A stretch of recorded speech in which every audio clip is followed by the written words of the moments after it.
Question says to both panelists, Clausewitz, I'm probably pronouncing that wrong, said war is the continuation of diplomacy by other means. What is this so-called war a continuation of? What is the end game? Is it achievable? There were some similar questions basically saying, why exactly are we there? What were our ends? And are ends even achievable in the first place? Well, our first avowed reason for going to Afghanistan was to get bin Laden. It was kind of interesting, bin Laden himself has kind of faded into the background, and it's probably rather well protected someplace in Pakistan. But the simple answer is that we thought we had a right to punish those who punished us at 9/11, and particularly this war criminal bin Laden in our eyes. Why we have stayed is a little different matter. As I say, we don't seem to be doing much about tracking down bin Laden. We sort of know more what he is, and he's safely boxed in there, I think. But part of it is this kind of the American sense of military prowess, that we can change things with our own military force, and we don't like to give up. So there's a lot of, and most of it has a political relevance in this country.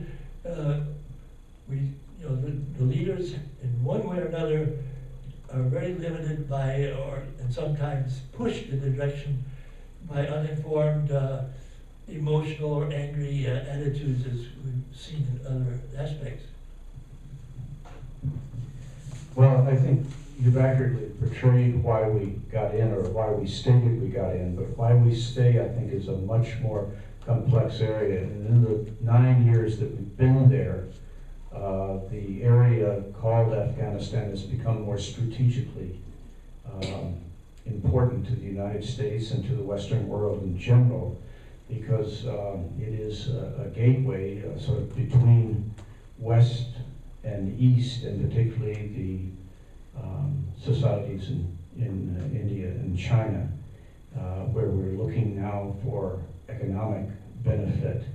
And there's the whole issue of the pipelines for running oil and natural gas to feed the new consumer demand for those things in China and India, or the rising need for those. So if Western powers are going to be involved, they're going to have pipelines from the Gulf into the Southeast Asia and East Asia. And one of the routes is through Afghanistan.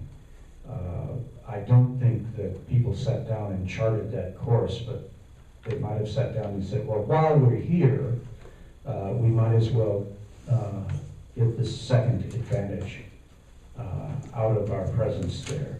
And in general, there is a U.S. military strategy that dates back for 20 or 30 years to surround China and sort of to contain it by having favorable relations with the countries around it, and determining China's access to those countries. So I think that there are some long-term geopolitical reasons why the United States wants to leave Afghanistan, if they want to leave it, but they want to leave it firmly under their control in some ways, and for economic and resource reasons. One more crack at that.